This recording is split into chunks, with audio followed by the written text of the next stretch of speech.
O 7º Congresso do Sindasp, realizado em Canoinhas entre os dias 30 de outubro e 1º de novembro de 2014, teve como tema o trabalhador do contestado.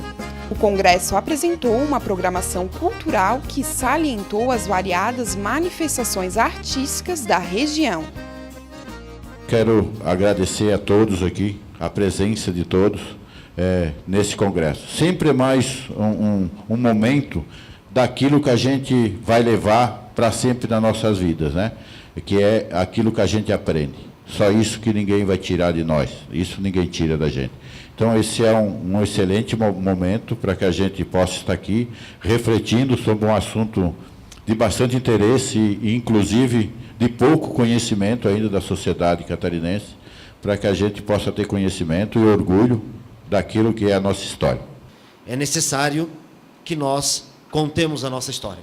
Portanto, interpretar a questão que envolveu a Guerra do Contestado e as suas derivações é algo fundamental. A mata se agita, vai ser cortada, as aves fogem enlouquecidas, deixando seus ninhos destruídos. E entre pinhão, entre erva mate e fome, surgem os capatazes, os mestres de obra, os engenheiros, e gritam: tudo pertence à companhia! Nós vamos construir a ferrovia! E entre pinhão, erva mate e fome, apareceu um monge que falava assim: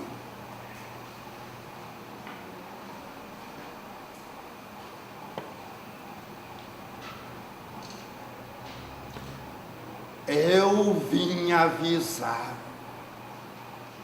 que vem um tempo de muito pasto e pouco rastro. Vocês trate de tomar providência. A guerra dos maragatos foi feia, mas não foi nada. Vem aí uma guerra muito pior. O sangue vai correr pela terra feito um rio. Começando pela questão social, a vinda do imigrante e a chegada do estranho desestabilizou a questão cultural da região, descontentou o sertanejo. A questão econômica e, ao mesmo tempo, política, que era um território muito vasto, muito rico, e que era pretendido pelo Paraná e por Santa Catarina. E também, na questão econômica, é fundamental dizer que a vinda da modernidade trouxe o capital estrangeiro. Então trouxe as grandes serrarias que acabaram lapidando as florestas, destruindo os ervais, acabando com as pequenas serrarias e dispersando os sertanejos.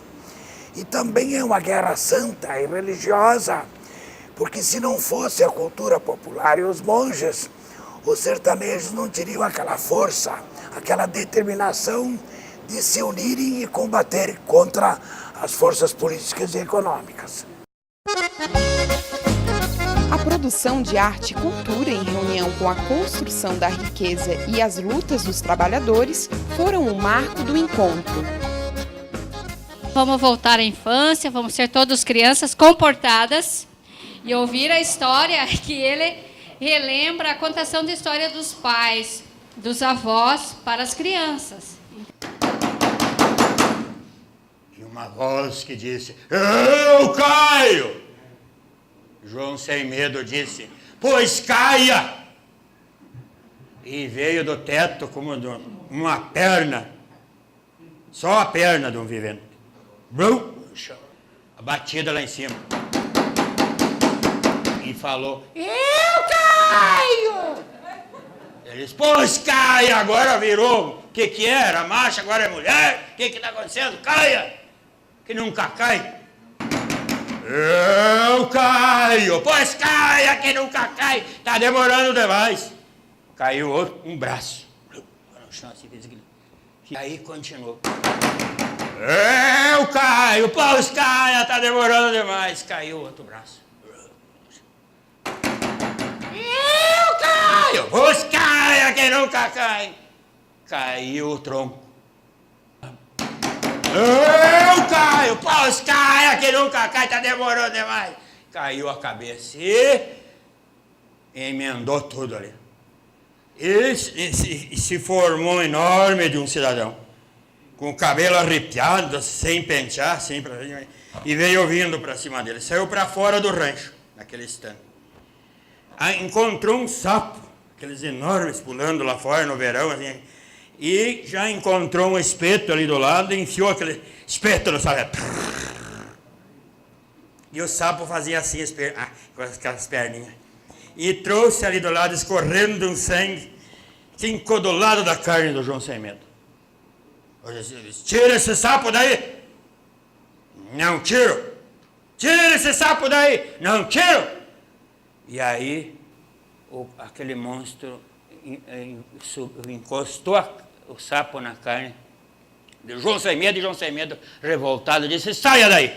Não saio! E eles entraram numa luta corporal, e João Sem Medo derrubou o enorme daquele homem, subiu em cima e segurou pelos braços. Aí a visagem daquele homem, aquela assombração, disse, olha, você é o primeiro homem corajoso que encontrei na minha vida.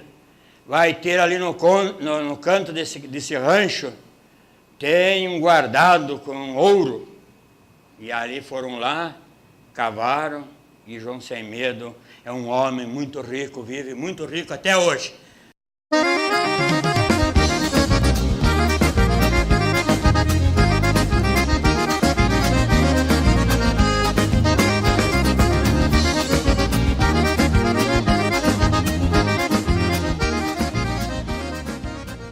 A questão da luta pela terra ainda é muito importante em toda essa região, né? Por mais que nós tenhamos vivido esse movimento social tão importante, a concentração da terra ainda é muito grande em toda essa área. Se nós compararmos com um século atrás, ainda permanece a concentração na mão de poucas pessoas e especialmente a presença em toda essa região de empresas multinacionais, que acabam concentrando essa terra também e excluindo o trabalhador nacional, tal qual aconteceu no passado. Claro, são momentos diferentes da história, mas é importante estabelecer essa relação e ver que ainda não foi superado esse problema, né? A terra ainda é um bem que está sob controle de poucas pessoas e isso é terrível para a sociedade e especialmente para a população que vive aqui. A resistência deles representou a formação de um dos movimentos sociais mais importantes da história, não só do Estado ou do Brasil, né? É uma situação única na história onde tantas pessoas despossuídas e que sofreram tantas injustiças conseguiram se organizar e lutaram contra o Estado brasileiro, né, contra o Exército brasileiro, contra as classes dominantes durante tanto tempo. Recentemente houve a tentativa até de se constituir uma legislação que reprimisse os movimentos sociais, né, que felizmente foi barrado. E isso é um sintoma do grau de autoritarismo que existe até hoje na sociedade brasileira. Não dá para comparar, né, são momentos históricos diferenciados, nós temos a democracia mesmo que ainda não madura como a gente espera, mas há sim a criminalização de muitos movimentos sociais. A luta pela terra continua sendo vista por grande parte da população como o movimento dos trabalhadores sem terra, né, como um ajuntamento de desocupados e fora da lei, o que é extremamente equivocado, né. A luta pela terra se dá como um resultado do conjunto de exclusões que essa população sofreu ao longo do tempo, né. Agora, é preciso que não apenas o Estado brasileiro, mas sim a população toda perceba que o movimento social ele é sempre legítimo. É uma organização coletiva de luta ou para conquista ou para afirmação dos direitos. E todos os cidadãos têm o direito de se organizar dessa forma.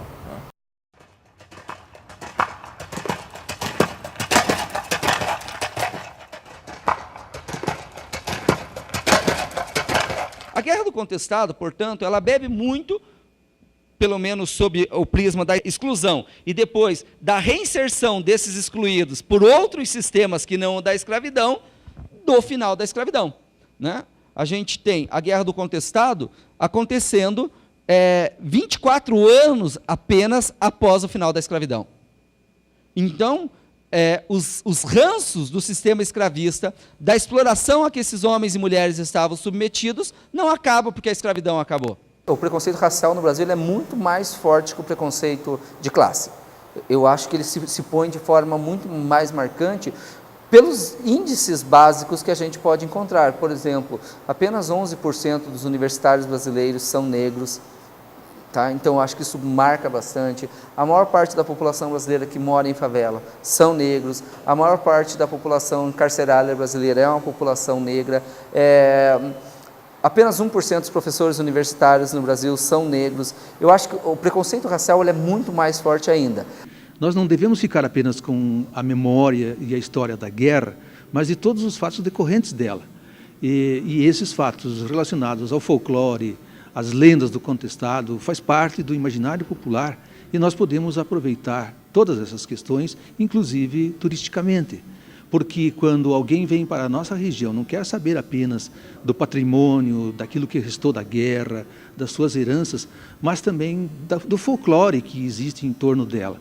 E no folclore relacionado ao contestado é muito rico e é um grande potencial que nós podemos explorar turisticamente. Nos últimos anos, a história do contestado tem sido esquecida pelos governantes, principalmente por parte do governo do Estado, que optou, na minha visão, por apoiar outras manifestações culturais e esqueceu o nosso contestado, que emblematicamente é a principal história de Santa Catarina, mas que está relegada a um segundo plano por parte das esferas estaduais e também até de alguns municípios da região.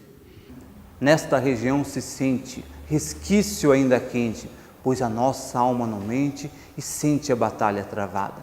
Trazemos na alma a saudade, no coração a verdade, no peito a lealdade a esta região contestada. De pioneiros descontentes, o nosso sangue é quente, a nossa alma é fremente pelo nosso passado. Temos orgulho dessa terra, tão linda e tão bela, em que seu seio se encerra o episódio do contestado. A luta do contestado tem tudo a ver com a história da luta pela terra, porque há 100 anos atrás, ou até antes, essa luta já inicia. E por onde ela inicia? Justamente os caboclos, os moradores dessas terras, sendo expulsos para a instalação de uma linha ferroviária, uma linha férrea, de uma empresa norte-americana, estadunidense, melhor dizendo, onde ela se apropria das terras do país, 15 quilômetros de cada lado dessa ferrovia.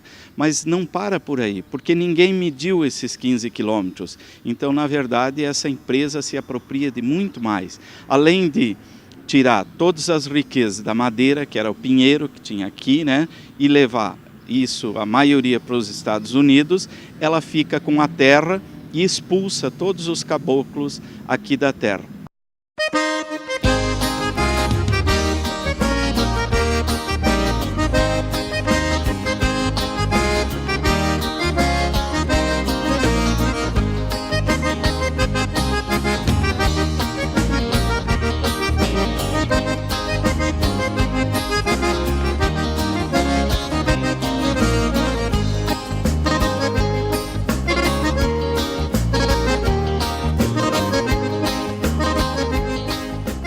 Para o Sindasp, a escolha de temas e a escolha de regiões para a realização dos congressos sempre foi uma grande luta, Os congressos sempre buscam resgatar histórias de lutas, de terras e de pessoas que aconteceram nas regiões. Então, para nós, fechou direitinho a história de falar do tema contestado numa região do contestado.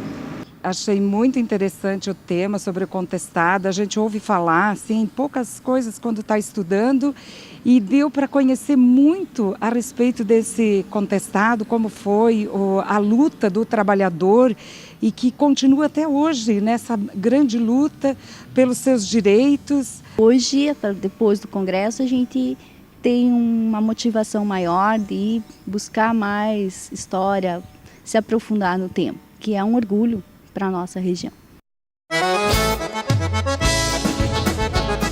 aos 26 anos do Sindasp, a categoria premiou as artes, contou sua história, confraternizou e homenageou a saga do contestado. Danças folclóricas, humor e artesanias enriqueceram os 3 dias de aprendizado e reflexão.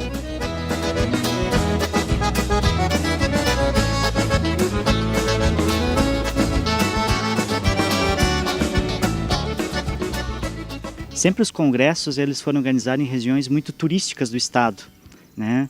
Isso acabava incentivando muito aos participantes do Sindasp a vir. Ao momento que a gente escolhe Canoinhas, escolhe o contestado, ele vira um congresso essencialmente temático, que envolve apenas o tema do contestado. Então, a nossa expectativa é, será se um congresso temático vai envolver o pessoal participante do Sindasp, os filiados? E, para nossa surpresa, o pessoal veio, o pessoal participou, e isso foi fundamental. A avaliação é a melhor possível. Trabalhadores do campo e da cidade, artistas, historiadores e jovens uniram laços de 2 séculos de luta e fraternidade. O sindicato, ele não deve ser só um bom corretor da nossa força de trabalho. Não é só para isso que serve o sindicato, para ir lá negociar o valor da nossa força de trabalho. Não é isso. E as pessoas nos cobram apenas isso. Não é isso. Tem muitas outras coisas para fazer. O sindicato, ele não é um imã, ele não atrai todos os problemas. Os problemas estão aí já. Eles existem. Não é o sindicato que atrai. Os problemas chegam até o sindicato muitas vezes porque a democracia burguesa que está instalada, ela se mostra incapaz de resolver os problemas dos trabalhadores, a maioria dos problemas. E aí o que acontece? O trabalhador, ele cobra do sindicato, ele vem cobrar, a base vem cobrar do sindicato os problemas, mas ele só vem cobrar depois de que ele vai até a justiça, depois de que ele vai até o seu político amigo. Aí quando ele não consegue resolver, ele vem até o sindicato. Aí ele diz que é um problema. E ele deveria vir primeiro no sindicato, que é o lugar dele. Eu queria acabar essa falação aqui com um pensamento de um escritor que eu admiro muito pela defesa. Ele defende o povo, que hoje é o povo mais sofrido do mundo, que é o povo palestino. Mahmoud Darwin, ele escreveu assim, ó: ainda goteja a gota do crime. Rebelem-se e permaneçam vigilantes e prontos para o combate. E é assim que nós vamos permanecer.